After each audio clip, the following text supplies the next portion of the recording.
Global trade tensions and uncertain government policy have rocked financial markets in 2025.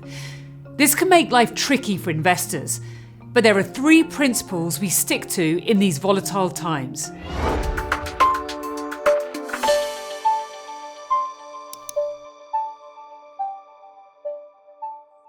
First, stay invested. We focus on long-term market trends rather than trying to time the market. Second, quality and diversification. We focus on quality companies with balance sheet strength and resilience in cash flows, earnings, and margins. We have seen opportunities to top up positions in quality companies that we've owned for many years. We also think it's a good idea to be balanced in portfolios, with no significant region or factor weightings. Third, keep an eye on valuations. Lower valuations can present opportunities across both sectors and regions in times of market volatility. Regionally, Europe and the UK look interesting, and valuations remain attractive in our view. In Europe, greater fiscal spending could feed through to company earnings over the next few years.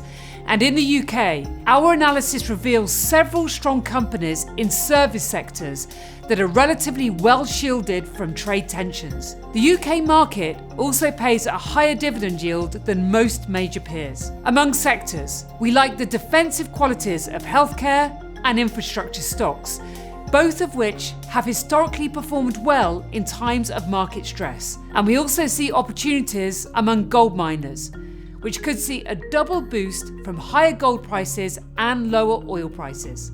The bottom line is, we remain calm during periods of market volatility. We stay invested and we look for areas of opportunity.